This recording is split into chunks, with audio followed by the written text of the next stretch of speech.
Hello, so karon mag-solve ta og linear algebra na problem, real life problem. So, ano siya problem? Suppose you go to a market to buy apples and oranges. You know the following: 2 apples and 3 oranges cost 5 pesos.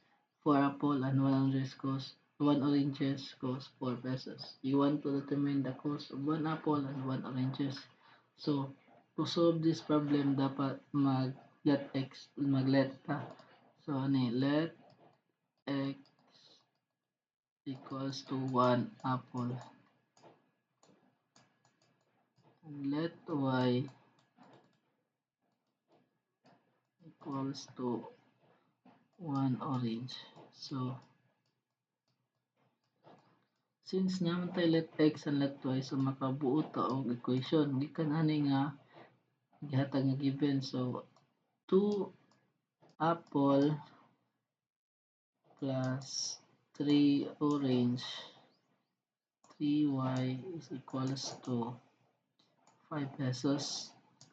Duha daw ka apple, so ang x mo na siya ang cost niya. So kung takabalo plus 3 tulo ka orange niya iyang value takabalo pila is 5 pesos. So mausad na sa equation 2, 4x plus 1 orange equals to 4 pesos. Since kung takabalo sa value mo na sulbon para mag-solve ta na mo gamit tag elimination. So since dili ko na to siya ma-eliminate kay wala man tay same value na ma-minus. So ang equation 2 ato siya multiply by 3. So kung multiply nato siya by 3 na siya 12x plus 3y equals to 12. Kanan siya ni pag multiply nato ato siya minus sa equation 1. So, mga na siya, equation 1 is 2x plus 3y is equals to 12. Sorry. 5. Minus na siya na minus.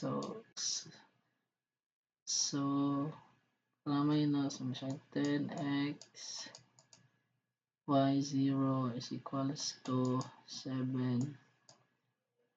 Minus na siya. Hala. Minus. So, 0 na siya. So, para makuha ito ang x, ito siyang i-divide by 10, both side. So, x is equals to 0.7. So, manibsabot na ang cost sa apple is 0.7 pesos. So, wala ang y, mangita tayo equation sa ato, kuha na equation 2.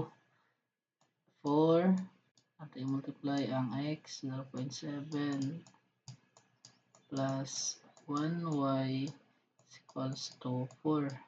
Since kung na siya ang x bali siya ako na nagditso og substitute sa 0.7 mga siya. So natay 2.8 plus y is equals to 4.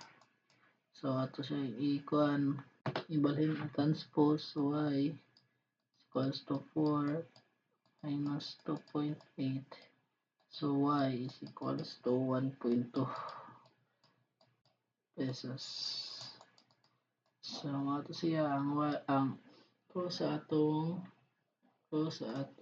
orange is 1.2 wala cost sa atong apple is 0.7. So thank you, that's all.